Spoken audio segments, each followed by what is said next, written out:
আমি জানি তুমি আমার উপর রেগে আছো এবং সেটা স্বাভাবিক। যে বাবা যে পরিবারকে ছেড়ে তুমি যাদের কাছ থেকে পালিয়ে এসেছিলে আজ তাদের হাতেই আমি তোমায় তুলে দিলাম।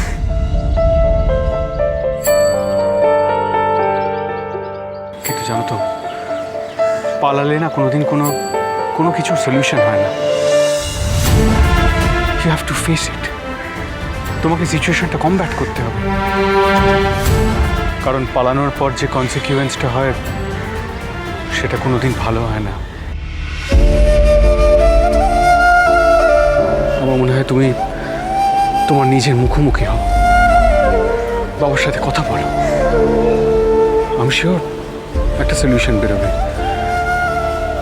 দেখবে সব ভালো হবে। আর আমি তোমার বাবার সাথে কথা বলেছি, আমার মনে হয়েছে উনি তোমায় ভালোবাসেন, তোমার স্নেহ করেন চিল্লি। আর এই যে তুমি অ্যাব্রাপ্টলি বাড়ি ছেড়ে পালিয়ে এসেছো, আমার সত্যি খুব চিন্তা হয়েছে। যাও।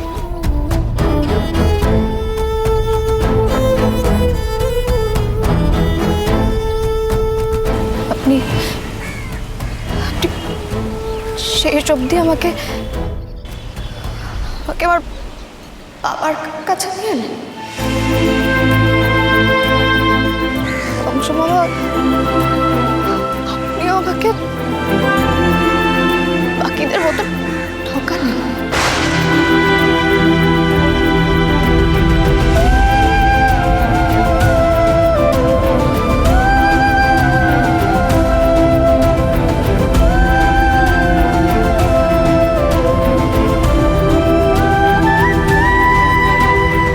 আমি প্রিয়ব্রত চৌধুরী, ঝিল্লির বাবা। ঋষিরাজ সিংহ রায়। তোমার সঙ্গে কাল থেকে আমার ফোনে কথা হচ্ছিল। রাইট। এই ওটা বার করো না। হ্যাঁ হ্যাঁ হ্যাঁ, দিচ্ছি। এটা তোমার জন্য, ধরো। আম সরি, এটা কি? খামটা খুলে দেখো।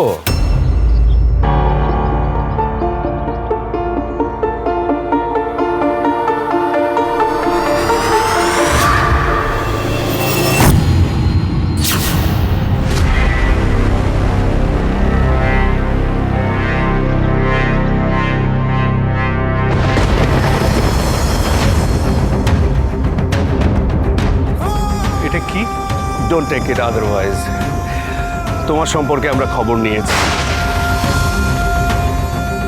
আমার মেয়েকে তুমি যত্নেই রেখেছিলে, আর শুনলাম তুমি একটা স্টার্ট আপ বিজনেস শুরু করেছো।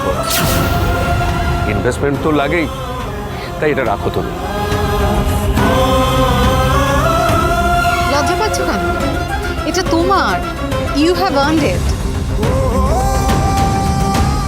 রোজগার, কংস মামা এইভাবে রোজগারের জন্য আমাকে মিথ্যে বলে গেল। আমাকে থ্রু আউট বলে এলো সানির কাছে নিয়ে যাচ্ছি। সেই সানি আসলে কি সেটাও দেখলাম। আর কংস মামা আপনাকেও চিনলাম, ভরসা করলাম। আর তার বদলে আপনি আমায় বাবার কাছে এনে ফেললেন। আমার সবটা ভেঙে চুরে যাচ্ছে। আমি এত বোকা কি করে হলাম? ঝিল্লি, তুই কিন্তু অনেক টেনশন দিয়েছিস আমাদের। বিয়ের আসর থেকে পালিয়েছিস, আর তার জন্য সোসাইটিতে আমাদের অনেকটা ফেস লস হয়েছে। যাকে এ নিয়ে পরে কথা বলবো। তুই যা, মমের সঙ্গে গাড়িতে গিয়ে বস। থ্যাংক ইউ ঋষি, তোমার জন্যই মেয়েকে আবার ফিরে পেলাম। ঠিক হয়েছে ঝিল্লি চৌধুরী, তোমার মতো বোকা একটা মেয়ের এই পরিণামই হওয়া উচিত। তাহলে আমরা গাড়িতে গিয়ে বসছি। হ্যাঁ, থ্যাংক ইউ। এসো ঝিল্লি।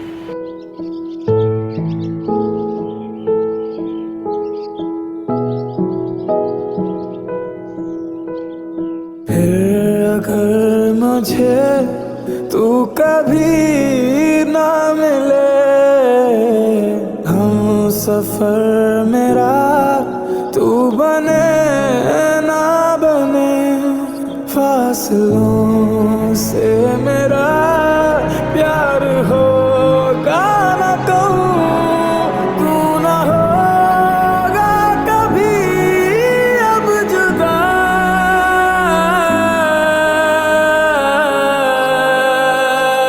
জেনুইনলি বলছি, থ্যাংক ইউ ওয়ান্স অ্যাগেন। দাঁড়ান,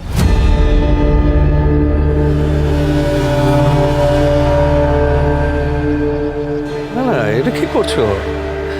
এটা তুমি রাখো, ফেরত দিও না প্লিজ। প্লিজ এটা নিতে আমায় বাধ্য করবেন না। ম্যাম বললেন বটে, অ্যাপারেন্টলি এটা আমি অন করেছি। আমি অন করি আমার যোগ্যতায়, তাই প্লিজ ইনসিস্ট করবেন না। আমি যেটা করেছি সেটা মনুষ্যত্বের জায়গা থেকে, just wanted to help, that's it.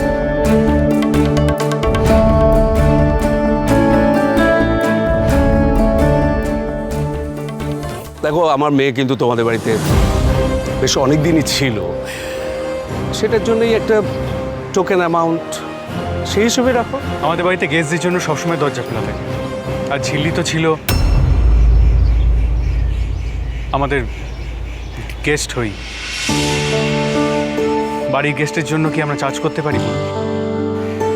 Please, ভালো থাকবে। আর একটা রিকোয়েস্ট, দেখুন ফ্যামিলি ম্যাটারে আমি জানি না আমার কথা বলা উচিত কি না, তাও সেই দুঃসাহস করছি। ঝিল্লিকে যদি পারেন তাহলে সানির সাথে একবার দেখা করিয়ে। তুমি এতটা ওয়ারিড হয়েও না, আমরা বিষয়টা দেখে নিচ্ছি, ডোন্ট ওয়ারি।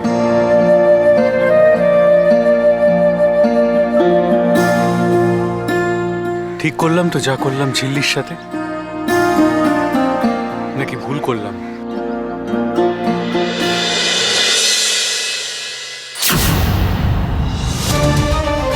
কি ভেবেছিলে তুমি বিয়ের দিন পালাবে? হ্যাঁ, তোমার একবারও মনে আসলো না আমাদের কথা?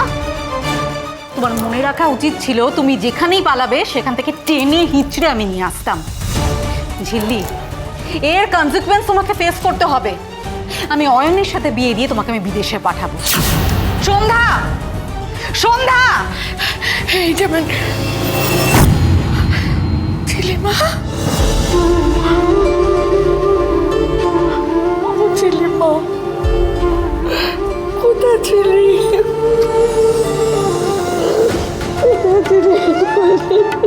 এই চুপ করো, অনেক হয়েছে ওকে নিয়ে আদিক্ষেতা করা। শোনো, ওকে ঘরে বন্ধ করে রাখবে যতক্ষণ না ওকে বিয়ে দিয়ে তাড়াচ্ছি আমি। আর এবার যদি ও পালায়, সন্ধ্যা, আমি কিন্তু তোমাকে জেলে দেব, মাইন্ড ইট।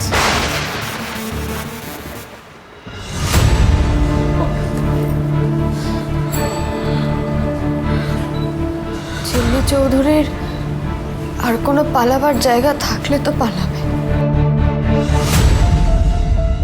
সে চিন্তা নেই। আমি আর কোথাও যাব না। আমাদের তুর্কি নাচ নাচিয়ে বড় বড় কথা। সন্ধ্যা, তুমি একটা কাজ করো, ঝিল্লিকে উপরে নিয়ে যাও, ওকে কিছু খাইয়ে দিও।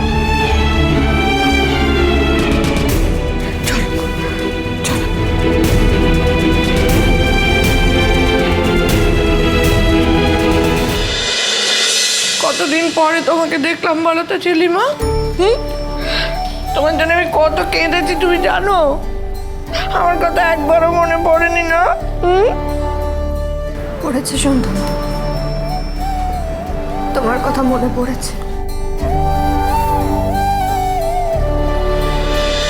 সুজনে সুজনে রয়েছে যেন তেঁতুল পাতা।